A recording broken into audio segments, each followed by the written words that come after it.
Hola, buenas tardes. Yo soy Brian y les doy la bienvenida a otro video del canal.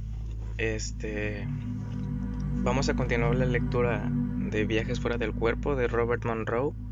He visto que, pues efectivamente sí hay audiolibros completos en YouTube. La verdad es que yo ignorantemente pensé que era el único, pero bueno, porque no me había puesto a buscar, si ya había o no. Sí, que ya había audiolibros. La diferencia es que este pues son con esa voz de computadora, ¿no? Entonces creo que voy a continuar con esto porque no es lo mismo nunca escuchar una persona leyendo por la dicción, por lo que te hace sentir, a pues escuchar una máquina, ¿no? Y creo que más que en estos temas de pues espiritualidad, de sentir pues esa sensación, esa conexión con el mundo espiritual, jamás va a ser lo mismo. Entonces, te agradezco y te mando muchos abrazos a ti. Ahí está el comentario. Vamos a ponerlo a CLDG. Gracias. Espero que subas los próximos capítulos. Sí, efectivamente, este va a ser el siguiente capítulo. Vamos a leer otras 6 páginas hasta la página 12, dependiendo de que pues qué tanta información haya, y no quiero alargarme mucho tampoco para que no sean tan pesados los capítulos, pero que tampoco sean tan cortos. Entonces vamos a continuar. Muchísimas gracias y bendiciones, y te agradezco mucho a ti por haber sido la primera persona que se abrió a mi canal, que la verdad espero que sea de ahora en adelante nuestro canal. Creo que el despertar espiritual es muy importante en esta vida, sobre todo para nosotros. Hay cosas que tenemos que aprender a ver y a sentir, y pues qué mejor que estar en sintonía. Entonces espero que este canal llegue a mucha gente. De verdad, le pido al universo que pues se logre, no por fama, sino para este despertar colectivo que hace mucha falta en esos tiempos. Entonces vamos a continuar. Solo espérame, pausa un momentito para contestar ese mensaje y vuelvo. Bueno, vamos a continuar. Vamos con las siguientes 6 páginas. Nos habíamos quedado ahí en me llevé la mano allí con cierta curiosidad para ver lo que era. Antes de comenzar, ya como último se los prometo, quiero disculparme también si es que en algún momento me trabo, o si es que en algún momento no sé, digo alguna palabra mal y tengo que corregir. Bueno, creo que no soy el único que le va a pasar o que le sucede. Trato de leer lo más legible con la mejor dicción para que puedan escuchar. Pero bueno, si en algún momento me trabo, no pienso parar, no quiero parar porque quiero que sea lo más natural posible. Entonces pues, bueno, muchas gracias por no quejarse. Y bueno, vamos a continuar. Toqué una pared lisa. Moví la mano por la pared hasta estirar el brazo del todo, y la superficie de la pared seguía estando lisa y en perfecto estado. Puse los 5 sentidos en intentar ver algo en la penumbra. Era una pared, y yo estaba recostado en ella. Deduje de inmediato que me había dormido y que me había caído de la cama. No me había pasado nunca, pero con la cantidad de cosas raras que estaban ocurriendo, cabía dentro de lo posible. Después volví a mirar. Había algo raro. La pared no tenía ventanas, ni muebles apoyados, ni puertas. No era la pared de mi habitación, y sin embargo me resultaba familiar. En ese mismo instante la reconozco. Era una pared, era del techo. Yo estaba flotando en el techo, con un leve balanceo al menor movimiento. Me deslicé por el aire, atónito, y miré abajo. Allí, con la penumbra bajo mi cuerpo, estaba mi cama con 2 figuras acostadas en ella. A la derecha mi esposa, junto a ella otra persona. Ambos parecían dormidos. Me pareció un sueño extraño. Sentí curiosidad. ¿Quién iba a estar en la cama con mi esposa? Miré más detenidamente y me llevé una fuerte impresión. El otro que estaba en la cama era yo. Mi reacción fue casi instantánea. Yo estaba aquí y mi cuerpo estaba allí. Me estaba muriendo. Eso era la muerte, y yo no estaba preparado para morir. Las vibraciones me estaban matando de alguna manera. Desesperado, me zambullí en dirección al cuerpo igual que un buzo. Acto seguido noté la cama y las mantas, y cuando abrí los ojos estaba mirando la habitación desde la perspectiva de mi cama. ¿Qué ocurrió? Había estado casi muerto de verdad. El corazón se me había desbocado, pero no de un modo anormal. Moví los brazos y las piernas. Todo parecía normal. Las vibraciones habían desaparecido. Me levanté y anduve por la habitación. Me asomé a la ventana y fumé un cigarrillo. Pasó un buen rato hasta que tuve valor para volver a la cama, acostarme y dormirme. A la mañana siguiente, volví a ver al Dr. Gordon para hacerme otro reconocimiento físico. No le conté el motivo de la visita, pero se dio cuenta de mi preocupación. Me hizo un reconocimiento a fondo, con análisis de sangre y orina, fluoroscopía, electrocardiograma, palpación de todas las cavidades y otras cosas que se le ocurrieron. Observó con detenimiento cualquier indicio de lesión cerebral y me hizo muchas preguntas sobre los actos motores de diversas partes del cuerpo. Me hizo un electroencefalograma, análisis de las ondas cerebrales, que tampoco mostró ningún problema anormal. Al menos, nunca me habló de ninguno, y estoy seguro de que lo habría hecho si lo hubiera detectado. El Dr. Gordon me dio unos tranquilizantes y me mandó a casa con la orden de perder peso, fumar menos y descansar más. Y dijo que, de tener algún problema, no era físico. Me reuní con el Dr. Bradshaw, mi amigo psicólogo. Cuando le conté la historia no se mostró nada comprensivo. Creía que yo debía intentar repetir la experiencia si me era posible. Le contesté que no estaba dispuesto a morir. «Oh, no creo que lo haga», dijo el Dr. Bradshaw muy tranquilo. «Algunos practicantes de yoga y esas religiones orientales afirman que son capaces de hacerlo cuando se lo proponen». Le pregunté ¿qué se proponían? Pues salir del cuerpo físico durante un tiempo, respondió. Según ellos pueden ir a cualquier parte. Debería usted intentarlo. Le dije que eso era ridículo. Nadie puede viajar por ahí sin el cuerpo físico. Bueno, yo no estaría tan seguro, respondió el Dr. Bradshaw muy tranquilo. Debería usted leer algo sobre los hinduistas. ¿Estudió usted filosofía en la universidad? Le dije que sí, pero que no recordaba nada referido a viajes astrales fuera del cuerpo. Me parece a mí que no tuvo usted el profesor adecuado de filosofía. El Dr. Bradshaw encendió un puro y después me miró. Bueno, no sea tan cerrado, trate de averiguar algo. Como decía mi profesor de filosofía, si eres tuerto gira la cabeza, pero si eres ciego, aguza el oído y escucha. Le pregunté qué había que hacer si además era tuerto, pero no me contestó. Por supuesto, el Dr. Bradshaw tenía razones para tomárselo tan a la ligera. Estaba ocurriéndome a mí, no a él. No sé qué habría hecho sin su enfoque pragmático y su maravilloso sentido del humor. Es una deuda que nunca le podré pagar. Volví a notar las vibraciones otras 6 veces más hasta que reuní el valor necesario para intentar repetir la experiencia.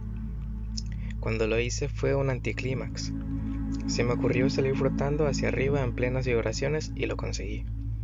Me elevé suavemente por encima de la cama y cuando quise detenerme, me quedé flotando en el aire. No era en absoluto una sensación negativa, pero me preocupaba caerme de repente. Momentos después pensé en bajar y enseguida volví a encontrarme en la cama con todos los sentidos físicos normales en funcionamiento. En ningún momento, desde el instante en que me acosté hasta que me levanté. Una vez que desaparecieron las vibraciones, perdí la conciencia. Si no era real, si se trataba de una alucinación o un sueño, entonces yo tenía un grave problema. Era incapaz de distinguir dónde cesaba la vigilia y comenzaba el sueño. Hay miles de personas con ese mismo problema en los hospitales psiquiátricos. La segunda vez que intenté disociarme deliberadamente también lo conseguí. Volví a subir a la altura del techo. Sin embargo, esta vez experimenté un impulso sexual avasalladoramente fuerte y no pude pensar en nada más. Regresé a mi cuerpo físico avergonzado e irritado conmigo mismo por mi incapacidad para controlar esta oleada de emoción. No descubrí el secreto de dicho control hasta 5 episodios más tarde. La visible importancia de la sexualidad en todo este asunto es tan grande que se tratará con detalle más adelante. Entonces, era un exasperante bloqueo mental el que me retenía dentro de los límites de la habitación donde estaba mi cuerpo. Como no disponía de otra terminología aplicable, empecé a llamar segundo estado a esta situación y segundo cuerpo al otro cuerpo no físico que, al parecer, poseemos. Esta terminología sigue siendo válida por el momento.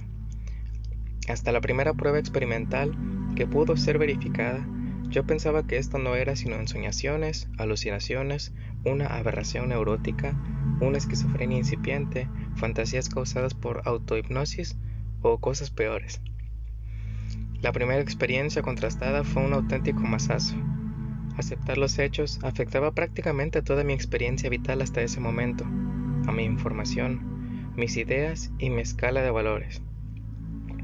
Hacía añicos en especial mi fe en la totalidad y certidumbre del conocimiento científico de nuestra cultura.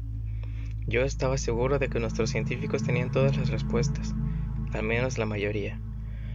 Por el contrario, si rechazaba algo evidente para mí, si bien para nadie más, entonces estaba rechazando algo que me merecía el máximo respeto, que la emancipación y el progreso de la humanidad depende principalmente del avance de lo desconocido a lo conocido, mediante el empleo del intelecto y los principios científicos.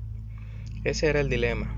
En realidad, puede que me haya tocado con una varita mágica o que me hayan concedido un don. Aún no lo sé. Búsqueda e investigación. ¿Qué hace uno cuando se enfrenta con lo desconocido? ¿Dar media vuelta y olvidarlo? En este caso, dos factores negaron esa posibilidad. Una, la curiosa. La otra, que no puede olvidarse en ignorancia a un elefante en el cuarto de estar, o mejor dicho, a un fantasma en el dormitorio. Pero eso no eliminaba en mí el conflicto y la ansiedad, que eran muy reales, muy inquietantes. Estaba fuera de toda duda el hecho de que me había dado mucho miedo, lo que pudiera ocurrirme si persistían estos fenómenos. Me preocupaba más la posibilidad de contraer una enfermedad mental que un deterioro físico. Había estudiado suficiente psicología y tenía bastantes amigos psicólogos y psiquiatras para albergar tales temores. Me daba miedo que me clasificaran igual que sus pacientes y que perdiera así la cercanía que otorga la igualdad, normalidad. Sería mucho peor con los amigos ajenos a la profesión, en la empresa y el vecindario. Me tacharían de anormal o psicótico, y eso podía afectar seriamente a mi vida y a la vida de las demás personas, próximas a mí. Por último, parecía que era algo que debía mantener al margen de mi familia. No hacía ninguna falta que se preocuparan por mí. La necesidad ineludible de explicar ciertos actos extraños por mi parte fue lo único que me obligó a contárselo a mi esposa. Ella lo aceptó a regañadientes porque no le quedó más remedio, y de esa manera se convirtió en un testigo preocupado de incidentes y hechos en abierta contradicción con su formación religiosa. Los hijos eran entonces demasiado pequeños para entenderlo. Más adelante, este asunto se convirtió para ellos en algo cotidiano. Estando ya en la universidad, mi hija mayor me contó que una noche, después de que su compañera de habitación y ella hubieran echado una mirada por el dormitorio, dijo: «Papá, si estás ahí, creo que es mejor que te vayas ahora. Tenemos que desnudarnos para acostarnos». En ese momento yo estaba a 200 millas de ahí, tanto físicamente como de otras maneras. Fui acostumbrándome poco a poco a este extraño añadido a mi vida. Cada vez iba siendo más capaz de controlar sus movimientos. En cierto sentido se había convertido en algo útil. No tenía ganas de perdérmelo. El misterio de su sola presencia había incitado mi curiosidad. Mis temores no se disiparon aun cuando había llegado a la conclusión de que no existía una causa fisiológica y de que yo no estaba peor de la cabeza que los demás. Pero seguía siendo un defecto, enfermedad o deformidad que había que esconder de las personas normales. No podía hablar con nadie del problema, aparte de alguna que otra visita al Dr. Bradshaw. Otra posible solución era recurrir a alguna forma de psicoterapia, pero 1 año o 5 o 10 de entrevistas diarias al precio de miles de dólares no auguraba resultados muy efectivos. Al principio me sentí muy solo, hasta que por fin comencé a experimentar la necesidad de ir tomando notas de cada suceso. Asimismo, inicié lecturas en áreas de estudio descuidadas, hacía mucho tiempo por el rumbo que había dado a mi vida. La religión no había influido mucho en mi pensamiento, aun cuando parecía ser el único cuerpo de escritos y conocimiento de hombre en el que podía buscar respuestas. Aparte de haber ido a la iglesia de pequeño y alguna que otra vez con un amigo, la iglesia y la religión habían significado poco para mí. De hecho, no había pensado mucho en estos asuntos sencillamente porque no despertaban mi interés. Encontré vagas referencias y generalidades en mi lectura superficial de las filosofías y religiones occidentales antiguas y actuales. En algunas hallé intentos de describir o explicar fenómenos similares, particularmente en la Biblia y en los algunos autores cristianos, aun cuando no señalaban causas ni remedios específicos. El mejor consejo consistía en orar, meditar, ayunar, ir a la iglesia, confesar los pecados, aceptar la Santísima Trinidad, creer en el Padre, el Hijo y el Espíritu Santo, resistir al mal o no resistir ningún mal y entregarme a Dios. Todo esto no hizo sino agudizar el conflicto. Según la historia religiosa, si esta cosa nueva en mi vida era buena, es decir, un don, entonces, evidentemente era algo propio de los santos, o al menos del estereotipo de los santos. Me di cuenta de que la santidad quedaba fuera de mi alcance. Si esta nueva cosa era mala, entonces era obra del demonio, o por lo menos de un demonio que intentaba poseerme y disponer de mí, y que debía, por lo tanto, ser exorcizado. Los ministros ortodoxos a la religión organizada, a quienes visité, aceptaron cortésmente este último punto de vista con distintos matices. Me dio la sensación de que yo les parecía peligroso y herético. Se quedaban preocupados. En las regiones orientales hallé más aceptación de la idea, tal como había vaticinado el Dr. Bradshaw. Hablaban mucho de la existencia de un cuerpo no físico, aunque semejante estado era fruto de un gran desarrollo espiritual. Solo los maestros, gurús y otros hombres santos muy ejercitados tenían la capacidad de abandonar temporalmente el cuerpo para tener experiencias místicas indescriptibles. No daban detalle ni explicaciones pragmáticas de en qué consistía ese desarrollo espiritual. Se daba por supuesto que estos detalles eran de dominio público en las prácticas de los cursos secretos, sectas, monasterios de lamas, etc. Si esto era cierto, ¿qué o quién era yo? Desde luego, alguien demasiado mayor para entender una nueva vida en un monasterio tibetano. La soledad era extrema, porque no había respuestas, al menos en nuestra cultura. Fue entonces cuando descubrí la existencia de una organización clandestina en Estados Unidos, con la particularidad de que no existían leyes contra ella ni estaba proscrita ni perseguida oficialmente. Esta organización clandestina solo se mezcla en ocasiones, y parcialmente con el mundo de los negocios, la ciencia, la política, la universidad y las llamadas artes. Además, no se limita a Estados Unidos, sino que está infiltrada por toda la civilización occidental. Muchas personas han oído hablar vagamente o han entrado en contacto por casualidad con ella, y la desdeñan como si no fuera más que un grupo de gente con ideas raras. Lo cierto es que normalmente los miembros de esta organización clandestina, que son respetados en sus respectivas comunidades, no hablan de su interés y creencias, salvo con otros miembros del club. Han aprendido por experiencia que hablar de ello con libertad lleva aparejada la censura de sus ministros de culto, clientes, empleados e incluso amigos. Sospecho que sus miembros pueden contarse por millones, en caso de que todos se lo reconozcan. Pueden permanecer a cualquier ámbito de la vida: científicos, psiquiatras, amas de casa, universitarios, empresarios, adolescentes y algún que otro ministro del culto de las religiones organizadas. Este grupo cumple con todos los requisitos de un movimiento clandestino. Se reúnen en pequeños grupos discretamente y, a menudo, casi en secreto. Los actos se anuncian a menudo públicamente, pero hay que estar en el ajo para poder entenderlos. Normalmente los participantes solo comentan los asuntos de la organización con otros miembros de la misma. Nadie conoce la vida ni los secretos, intereses de los miembros de la organización, salvo la familia y los amigos más íntimos, que probablemente también sean miembros. Lo niegan cuando se le pregunta por qué tan a menudo ni siquiera saben que son miembros. Todos están dedicados en cierta medida a una causa emocional e intelectualmente. Por último, esta organización clandestina tiene su propia literatura, lenguaje, tecnología y hasta cierto punto hasta sus propios semidioses. Ahora mismo la organización clandestina está muy desorganizada, De hecho, carece de toda organización en la aceptación común de la palabra.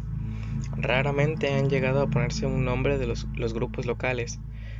Hasta ahora, no son más que reuniones pequeñas y regulares en el cuarto de estar de alguno de sus miembros o en la sala de reuniones del banco, o muy posiblemente en la casa parroquial. Este grupo de personas se ampara en la oscuridad y parece tener muy diversas orientaciones, si bien todos comparten idéntico objetivo. Sin embargo, los miembros acaban inevitablemente conociendo a otros miembros cuando viajan a otra ciudad, tal como sucede en otros movimientos clandestinos. No se planifica, simplemente sucede. ¿Quiénes integran la organización clandestina? En primer lugar, los profesionales. Para empezar, los parapsicólogos, que son muy pocos. Son personas con doctorados de universidades reconocidas, que han dirigido públicamente investigaciones sobre la PES. El más famoso es el Dr. J.B. Rhine, de la Duke University, que dirigió y elaboró durante unos 30 años test de ficha de probabilidades estadísticas. Afortunadamente para 64, logró demostrar estadísticamente que la PES es un hecho. Los psicólogos y psiquiatras de Estados Unidos pusieron en duda sus conclusiones y la mayoría no las aceptó. Hay otros miembros de la misma categoría: Andrija Puharich, J.G. Pratt, Robert Cockrell, Cornell Hart y Gardner Murphy entran dentro de este grupo. Son nombres familiares para los miembros de la organización. El espectro profesional cubre toda la gama, desde los parapsicólogos hasta los quirománticos callejeros que afirman ser gitanos o indios de Nueva Delhi y cobran $5 por una lectura, entre comillas, rápida de repertorio en 5 minutos. Sus áreas de interés son muy variadas, aunque están interconectadas de una u otra forma por vínculos de creencias comunes. El grupo de seguidores de la organización clandestina busca información y orientación en los profesionales y les rinde algo parecido al culto a los héroes. Todo aquel que escribe un libro, organiza una fundación, dirige una investigación, tiene una experiencia relevante, ha estudiado con un gran profesional, efectúa lecturas parapsicológicas, da clases de crecimiento de la mente y o el alma, o sana por la fe, es un astrólogo acreditado, ministro de la ciencia divina o el espiritualismo, medium de trance o fanático de los platillos volantes. Estos son los profesionales. La mayoría obtienen de esta actividad todos o al menos parte de sus ingresos. Muchos tienen profundos celos profesionales y a menudo sospechan de las técnicas y teorías que caen fuera de su esfera particular de actividad. Incluso pueden ridiculizar sutilmente o mirar con una tolerante y divertida condescendencia los resultados ajenos a su especialidad. Esto podría explicar bien por qué no hay organización en clandestinidad. Sin embargo, a pesar de ellos mismos, los profesionales se sienten atraídos unos a otros. Lo imponen sus intereses comunes. No hay nadie más con quienes puedan compartir sus pensamientos y experiencias en condiciones de igualdad y conocimientos. Con esto no se pretende desacreditar ni descalificar a los profesionales. Son un grupo de personas absolutamente fascinante y maravilloso. Cada uno a su manera, sea cual fuere, está buscando la verdad, que incluso sería el mundo sin ellos una vez que te has convertido en miembro de la organización clandestina. El seguidor de la organización clandestina dispone de revistas, diarios, conferencias, clubes de libros. Se publican aproximadamente 50 nuevos títulos anuales de la organización clandestina, muchos editoriales de primera fila, y hasta programas de radio y televisión. Estos últimos, obra evidente de miembros entusiastas, no han tenido éxito porque la organización clandestina sigue siendo un grupo muy minoritario. La reacción típica del público es: tú no te crees ese rollo, ¿verdad? Entonces, ¿quiénes integran la base de esta organización clandestina? En contra de lo que cabría esperar, no se trata de un conglomerado de inadaptados sociales tontos, analfabetos, supersticiosos e irracionales. Es cierto que hay algunos, pero no en un porcentaje más alto del que se encuentra en la población general. En realidad, si pudiera medirse, es muy poco probable que su coeficiente de inteligencia estuviera por encima de la media de una muestra representativa de la población de Occidente. El vínculo más común o causa que los une es sencillo. Todos ellos creen que 1. El ser interior del hombre ni se entiende ni se expresa en plenitud en nuestra sociedad contemporánea. Y 2. Que este ser interior tiene capacidad para actuar mental y materialmente a un nivel desconocido y no reconocido por la ciencia moderna. Son personas cuyo primer impulso es leer, hablar, pensar, comentar y participar en cualquier cosa que sea parapsicológica o espiritual. Es el único requisito para ser miembro. Hay quien puede estar en el club sin saberlo. ¿Qué hacen esas personas para ser, entre comillas, así?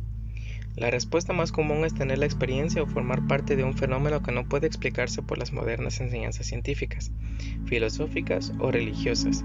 Mientras unos se lo quitan de encima, lo esconden debajo de la alfombra y lo olvidan. Otros, los que acaban siendo miembros, procuran encontrar respuestas.